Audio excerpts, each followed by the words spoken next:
حسبي ربي جل الله ما في قلبي غير الله نور محمد صلى الله. Bahas dari dua agama besar tentang tujuan hidup manusia seperti apa. Sudah pernah baca Bible? Belum. Nah, kita ini coba baca Bible. Ini bukan penistaan agama, ini namanya pelajaran supaya teman-teman tahu tentang perbandingan agama. Di Bible ada satu kitab namanya Kitab Suci Perjanjian Lama. Karena Bible itu ada dua, Kitab Suci Perjanjian Lama dan Kitab Suci Perjanjian Baru. Kitab Suci Perjanjian Lama itu sebelum Yesus lahir.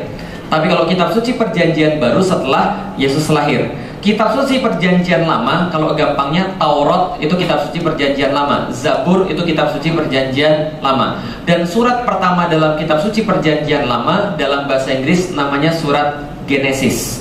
Dalam bahasa Indonesia namanya Kejadian. Kayaknya sudah pernah baca ya. Bagaimana kemudian dalam kitab Kejadian, di situ diceritakan tentang awal mula manusia dan tujuan hidupnya seperti apa. Nah, coba kalau gitu kita lihat. Ini ceritanya teman-teman sekalian.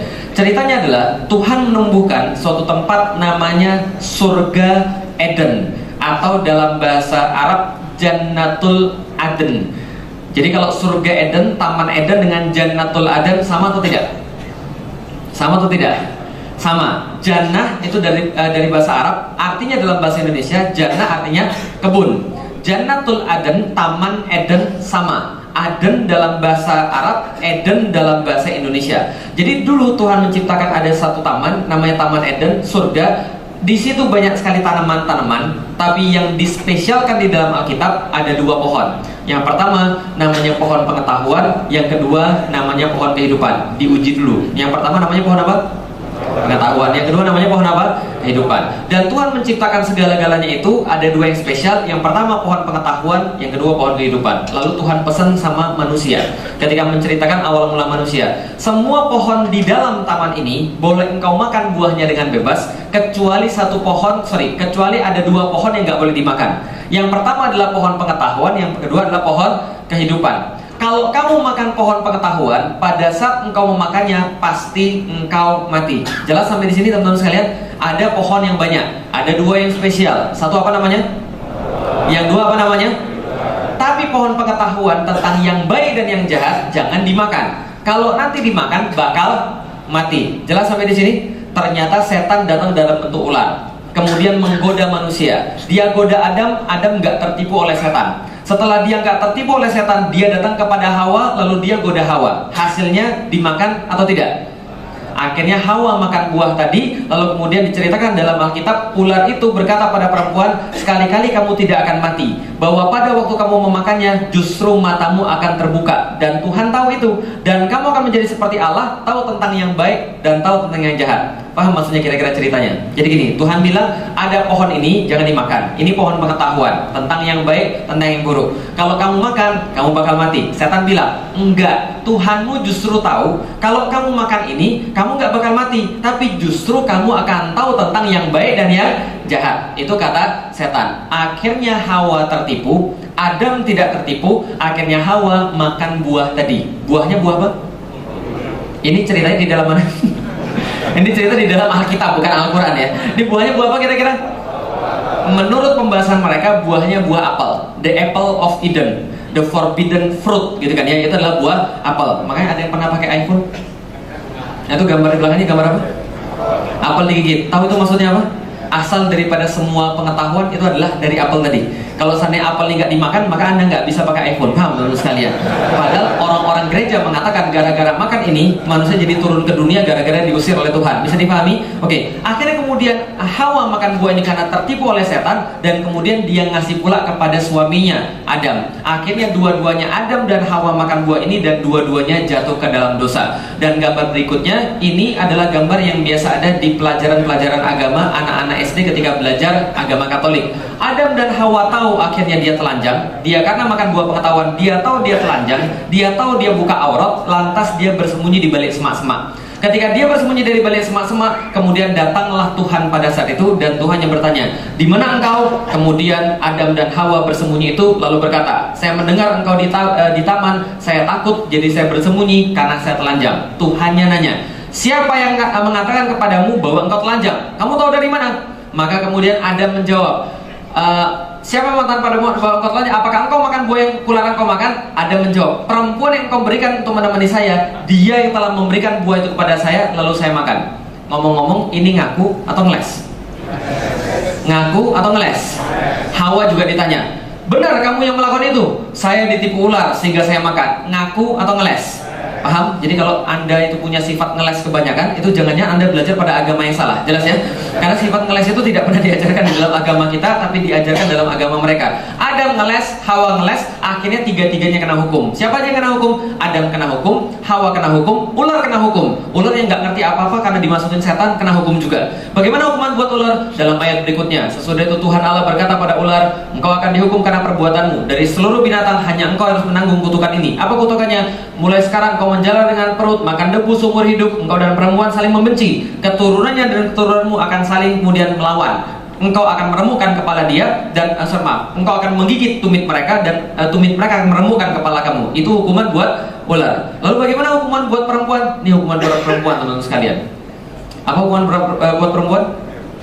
Bukan digigit, hamil dan melahirkan. Paham ya? Lalu Tuhan mengatakan pada perempuan itu, aku akan menambah kesakitanmu ketika engkau hamil dan pada waktu engkau melahirkan. Tapi meskipun demikian, engkau masih tetap ingin kepada suamimu, birahi pada suamimu. Pertanyaannya, kalau seandainya mereka itu kalau hamil melahirkan adalah sebuah hukuman, kalau di dalam Islam kira-kira gimana? Hukuman atau bukan? Masya Allah, sangat beda sekali. Di dalam Islam, hamil adalah kemuliaan yang Allah berikan pada seorang wanita, fitrah pada mereka. Saat mereka mulai merasakan sakit perut pas mau melahirkan, malaikat-malaikat beristighfar, dosa-dosa mereka kemudian berguguran satu demi satu. Makanya kemudian ketika melahirkan, Masya Allah, mereka dapat pahala luar biasa. Walaupun sakit, tapi pahala luar biasa. Gak seperti di agama yang lain, mereka ketika sakit melahirkan itu justru sebuah hukuman. Jadi harusnya disyukurin, paham teman-teman sekalian. Maka sekitar tahun 1000, ketika kaum muslimin sudah menemukan anestesi, obat penahan rasa sakit yang bisa menyelamatkan banyak perempuan-perempuan ketika hamil dan melahirkan, maka orang-orang di barat, orang-orang Eropa menolak untuk diimpor obat anestesi ini. Nah kenapa? Mereka katakan kalau perempuan melahirkan gak sakit itu bid'ah. Paham teman-teman sekalian? Padahal banyak yang meninggal gara-gara itu. Nah tapi ngomong-ngomong tentang rasa sakit, melahirkan sama disunat lebih sakit mana? Ibu-ibu lebih sakit mana kira-kira? Hamil, melahirkan sama disunat lebih sakit mana? Lebih sakit sunat, betul, saya sepakat. Ustaz kan nggak pernah ngerasakan. Itu ada buktinya. Buktinya apa? Yang namanya sunat, bapak-bapak itu sekali aja sudah kapok, paham ya? Nggak pernah lagi mau. Nah, perempuan nggak kapok-kapok. Nah kenapa perempuan nggak kapok-kapok? Ya wajar, karena ketika dia hamil dan melahirkan itu dosa-dosa berguguran. Sampai-sampai ulama ada yang mengatakan ketika bayi itu keluar fitrah, ibunya kembali fitrah. Kenapa? Dosanya berguguran semua. Ketika kemudian bayinya lahir, ibunya meninggal, ibunya mati syahid kata Rasulullah. Ketika ibunya kemudian selamat, anaknya kemudian meninggal, anaknya kalau diikhlaskan karena Allah itu menunggu nanti di surga narik bapak dan ibunya yang ikhlas karena Allah itu. Kalau dua-duanya meninggal, bapaknya kawin lagi. Jelas ya? Ini adalah hukuman buat perempuan. Bagaimana hukuman buat laki-laki? Hukuman buat laki-laki seperti yang Anda lakukan sekarang. Kerja keras, cari nafkah sampai dia mati, itu adalah hukuman buat laki-laki. Berarti laki-laki dapat hukuman, perempuan dapat hukuman, ular juga dapat hukuman. Lalu gitu, apakah masalahnya selesai? Masalah belum selesai. Tuhan lalu kemudian berkata pada seluruh orang-orang yang di surga, berfirmanlah Tuhan Allah, sesungguhnya manusia telah menjadi salah satu seperti kita. Dia tahu tentang yang baik dan dia tahu tentang yang jahat. Maka jangan sampai laki-laki dan perempuan ini mengambil lagi dari buah yang satu lagi. Buah apa? Kehidupan. Kalau dia makan buah daripada buah kehidupan itu, maka dia akan hidup selama-lamanya. Maka Tuhan mengusir dia dari Taman Eden supaya dia mengusahakan tanah dari mana dia diambil, menghalau manusia. Di sebelah timur Taman Eden ditempatkannya beberapa kerub. Tahu kerub teman-teman sekalian? Bahasa Inggris cherubim. Sebuah malaikat yang kepalanya singa, badannya manusia, membawa pedang menyambar-nyambar yang menjaga di bawah pohon kehidupan. Seperti apa sih kepala singa, badan manusia membawa pedang menyambar-nyambar? Ya kayak lightsaber lah kira-kira gitu ya. Ya kalau gitu kita lihat lagi. Nah, selesai di situ kita bisa punya kesimpulan. Apa kesimpulannya? Nih, teman-teman sekalian, dalam agama Katolik itu disampaikan bahwa laki-laki dan wanita mereka seperti hidup di dalam tahanan. Kenapa? Karena mereka turun ke dunia itu karena mereka dalam masa menjalani hukuman diusir oleh Tuhan. Karena Tuhan belum memaafkan mereka, Tuhan kemudian ngamuk pada mereka, maka mereka tidak dikasih pemaafan. Dari situ muncul konsep dosa asal. Paham teman-teman sekalian? Dalam agama lain itu, yang bukan agama kita, itu ada konsep dosa asal, dosa waris.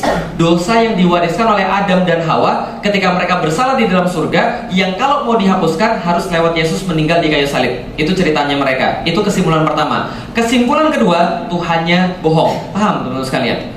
Nah, kenapa Tuhan yang bohong? Coba lihat. Surga tadi ada banyak pohon, ada 2 yang spesial. Satu pohon, yang kedua pohon. Tuhan bilang jangan makan buah daripada pohon pengetahuan. Kalau kamu makan buahnya kamu bakal. Setan bilang kamu nggak bakal mati. Justru kalau kamu makan, kamu punya pengetahuan sama kayak Tuhan. Pertanyaannya, yang benar Tuhan atau setan? Paham tuh sekalian? Mereka makan mati atau tidak? Tidak. Berarti yang benar setan atau Tuhan? Pas saya ceritain ini, alhamdulillah ada satu keluarga masuk Islam. Alhamdulillah. Kenapa? Mereka bilang, iya juga ya. Kenapa setan yang benar bukan Tuhan ya? Ketika saya cerita sama pastor bilang, kamu saya nanya menafsirkan agama orang, bukan begini ceritanya. Lalu gitu ceritanya gimana pastor? Maksudnya begini. Sebentar saya pikir dulu, nggak jadi. Ternyata setelah dia pikir begini, maksudnya begini. Kemarin itu dikatakan kalau kamu makan kamu bakal mati. Buktinya sekarang manusia mati. Saya bilang, iya juga ya, sekarang manusia mati. Tapi berarti pastor kemarin manusia abadi. Paham teman-teman sekalian? Dalilnya mana kalau kemarin manusia abadi? Oke, taruhlah seandainya Anda betul. Berarti satu. Tuhan benar, setan benar. Betul begitu Ibu sekalian? Pastor ngomong, iya juga, setan benar, dan juga Tuhannya benar. Nah, berarti satu. Paham teman-teman sekalian? Nah, setelah ini kemudian kita lihat, berarti ini tujuan hidup mereka. Bagaimana di dalam Al-Quran? Jauh berbeda.